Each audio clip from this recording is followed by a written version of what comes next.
What's up everybody, Gaskin here to talk you through what happened in day 1 of the group stages of the PAX Arena VALORANT Invitational. The group stages consist of 4 groups of 5, whereby the top 2 will progress into the playoffs. And we kick things off with Group A, the closest group out of all of yesterday's action. It is worth noting that the 3 teams tied, the tiebreakers have not yet been taken into account with these standings. TSM do top the group with a 2-0 match record, taking down Built by Gamers, but they did drop a map to Homeless. And it had us wondering, how Homeless would then fare against the rest of the group? Well, it turns out, Homeless might be the surprise of the tournament. They took down 100 Thieves 2-1 in our first upset, and what could prove to be a vital result.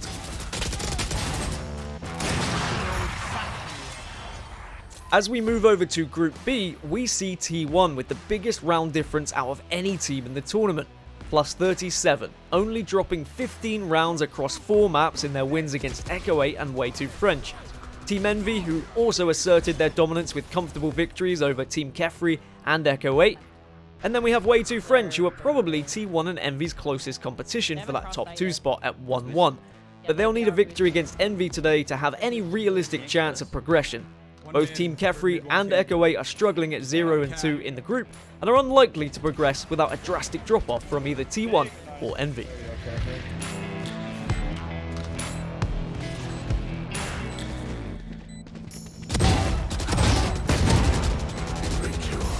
Similarly to Group B, Group C has the favourites performing as expected.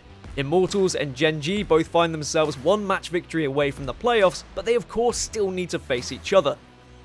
Whilst Prospects did put up a good fight against Gen G in one of the closer games of Group C, they went on to lose 13-11 and 13-10, and will now need to beat Immortals today to give themselves a real opportunity to get out of this group. Mix-Up will need results elsewhere to go their way to rescue their 0 and 2 start to the group, whereas Team Mango unfortunately never got going, only picking up 11 rounds on the scoreboard across 63 played.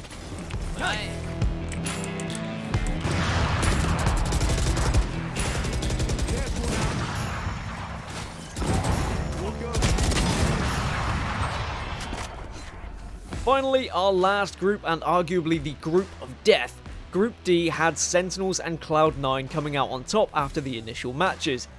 Renegades were able to find themselves a map off of Cloud9 with a 13-4 landslide on Split, but losing the series meant they find themselves just short of the top 2, still with Sentinels to play today. Things don't look particularly good for Complexity at 0 and 2, but they have had the tough task of facing both C9 and Sentinels on day 1, and today they'll be looking to try and rescue some results in their remaining fixtures.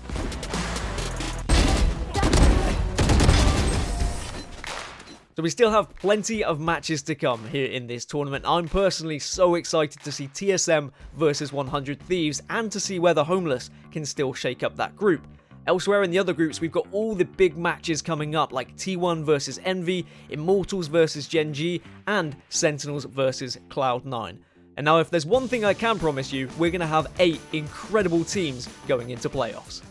What's up, everybody? It's Puckett, and today I'm joined by Tenz from Cloud9. Yes, that guy who should be cheating, but he's not. It's just natural aim, I guess. Tenz, welcome to the show. Thank you for joining us for an interview after playing your groups all night long. Let's talk about your groups. This is the PAX Arena VALORANT Invitational, and you're matching up here in Group D. Renegade, Sentinels, Complexity, and Team Owl coming into the day. Who did you think was going to be the toughest teams to face off against? So from us, we didn't really know what to expect from Complexity or Renegades. We kind of know what to expect from Sentinels, and then I'm not too sure any of us know the OWL team, but we felt like we got a pretty good group for our favor. And last time around, we saw you in the Ignition Series. Unfortunately, you fell to Together We Are Terrific. They're now Envy. What have you learned since that last group stage performance, and what have you guys been working on up till now?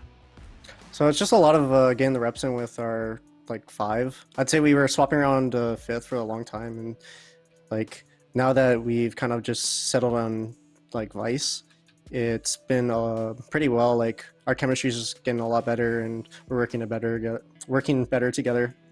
Tell me a little bit about Vice, because Golden Boy pointed that out. You've been switched around to 5th. Vice seems to be the mainstay, at least for now. What does he bring to the table?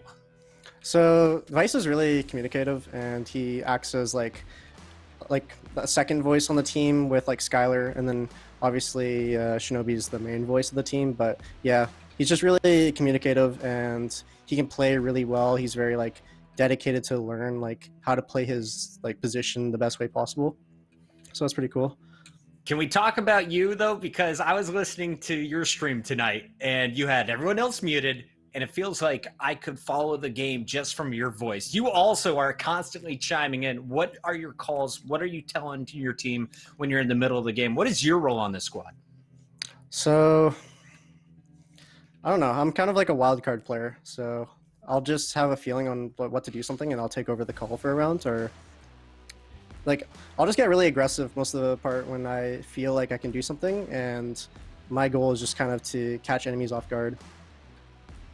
Well, it's working. And I think my favorite part of your gameplay is if you get one kill, you're going to turn it into two. Almost every time we're watching you, I feel like multi-kills are showing up. The only way to stop Tenz is to take them out early in the round. But let's talk about the future Tenz, because we've seen a lot of Jet. We've seen a lot of Raze. Is Viper coming back after these new patch notes coming out saying that she's got all kinds of buffs to her kit?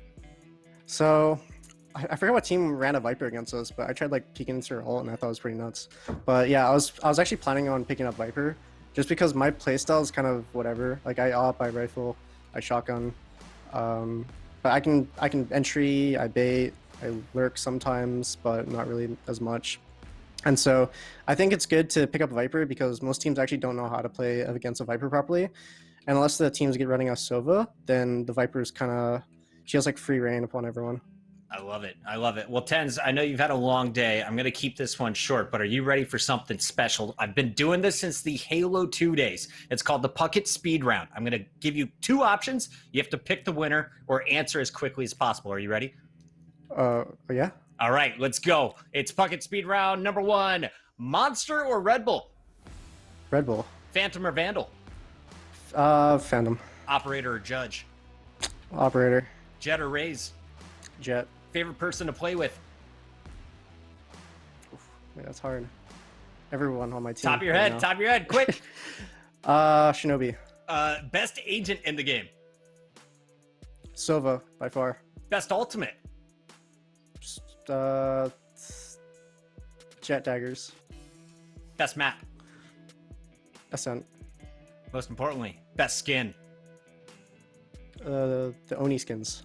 There we go. Tenz, what are the predictions? What are the expectations for the rest of the tournament? You are now 2-0 after edging out Renegades. It got messy there in the middle on Split, but Bind was definitely in your favor. Tomorrow, you match up against the Sentinels to kick off the day.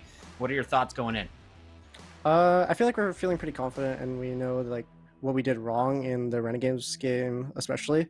So we're gonna work towards that for tomorrow. Like warm up in the morning and just be prepared for our matches. Is this the final Cloud9 roster? Who knows? I had to ask. Tenz, thank you so much for joining us. Best of luck in the second day of groups. We're all looking forward to it. Thank you so much, Effies, for coming to talk to me. First of all, congratulations on the successful group stage so far. Thank you. I don't think have you dropped even a map yet at this stage? Yeah, we did. Sadly, we did. Yeah. Okay, so you're almost perfect record. You're now headed into another matchup with Immortals, a team that you guys have faced off with a couple of times. I think you're kind of at the same. It's always an interesting matchup between you guys. What are you looking forward to in this next matchup with Immortals, and what have you learned from them so far? I'm kind of looking forward to just play them more because we haven't played them in a while, even in scrims. So we are kind of. I know they brought back. They like left one player. They cut one player, I think, and they then brought him back. And then brought him back. Yeah. Yeah. So I'm kind of looking forward. Like I think he's playing different agents now, so I think they're gonna be like they're gonna have a different play style. So I think they have the edge on knowing like how we play more than how they play, because we've played I think more maps than them with our like current lineup than them. So I'm looking forward to see what they do, and we might have to switch things up on our end a little bit too. What was your mentality like coming out of Nerd Street Gamers and coming into, and what is the contrast, I should say, between that tournament and this tournament? Well, the Nerd Street Gamers thing is a bit of a. I mean, yes, the results weren't there, but at the same time, we did play like two of the hardest teams for us, Sentinels and T1. That's the only teams that we lost to. So I mean, the results might not have been great, but at the same time, we knew that it's like these are teams that we have trouble beating, even in practice, like even in scrims. So we knew that these were two tough opponents. So the only thing that really did is like, all right, we need to figure out a way to beat them. Because we do fine against any team. Like we could do fine versus 3-9, we do fine versus TSM. TSM is always a close matchup. We do fine versus Immortals. Like we do fine versus other pro teams, but these two teams in particular are really rough for us. Sentinel is like the most buggy team like you can imagine, and T1 is just like so skilled that it's like you need to have a perfect game to beat them. So like the only thing we worked on between Ender 3 Gamers and Pulse is just like figuring out these two teams out. T1 wasn't in the Pulse and the Pulse one, but Sentinels was, and our preparation kind of showed. I mean, the fact that we beat them. Right. But aside from that, I think that's the only thing that we changed, because the other teams, like I said, we know we can beat C9, we know we can beat TSM, we know we can beat Inno. These are the two teams that are troublesome for us. It's a bit unlucky that we played them both. Okay, yeah, and I mean, group stages or rather, there's sometimes you get a bad group stage or a tough group or whatever, Yeah. and that can really affect you. I mean, it even happened recently to TSM dropping that round to Cloud9, and then it really just hampered the tournament, and that was it. You know, it's just one of those things that happens to you sometimes. Yeah, So- can't always be on point. Perfect games, right? Yeah, and that's just it. So let's talk a bit. You said you're not really afraid of any of these teams. You have feelings that you can beat pretty much anyone, which I would expect you to have as a professional player. But who is the team that you are not least prepared for? But who is the team that like you have Mango coming up? Let's talk about Mango. I mean, this is a guy who's a gamer. You know, he's not necessarily a top level FPS guy. And I guess I have to ask the interview question: are you worried at all about Mango's team? I don't even know who's on their team, so no, Okay, not really. all right. Not really. All right. But I mean, it's Yeah. a team game. It's a very, very like team-oriented game, and I think they're a pug kind of. So Yeah, I'm pretty sure it's going to be a bloodbath. I'll respect to Mango. Okay, shout out to Mango, but you know, it's a team game, and they're gonna be as a pug versus a team. We can't expect like maybe they're good. I don't know, but like we can't expect them to be like insanely prepared for this. Okay. So normally I'll say, well, what's your goal for the tournament? You're gonna say, well, of course, to win. So what is a result that what are you trying to learn from this tournament? What are you going to take away that even if you, of course, win the tournament, which I'm sure you will, what are you trying to learn from this tournament? What are you trying to, like, who's the team you're trying to get the most intel on? Probably T1 and TSM. T1 and TSM are the two teams that I would 100% consider, no matter what happened this tournament. I think I would still consider them to be our two toughest opponents, and like if I was to say a top three, I assume they would both be in there. Would probably be third or like around that. And I mean, if these are two teams that are considered like to be as good as us or even better, I feel like these are the two teams that we need to learn from. Like these guys are pro gamers. We're like we haven't, like I've said before, all of us have never been pro gamers before. Like it's pretty new to us. So there's a lot of challenges, and there's a lot of ways like how do they practice, how do they improve, how like what do they look at, what do they do good that we don't. So these are the two teams that I think I look up to the most. Okay. Well, you know what? I know that you guys are going to do really, really well, and I have to leave with you as a traditional one Canadian to another. The old French goodbye. Je suis un pomme. So thank you so much, my friend, and thank you for stopping by. And I'll see you next time. Okay. All right, thank you. Have a good one. All right. Bye.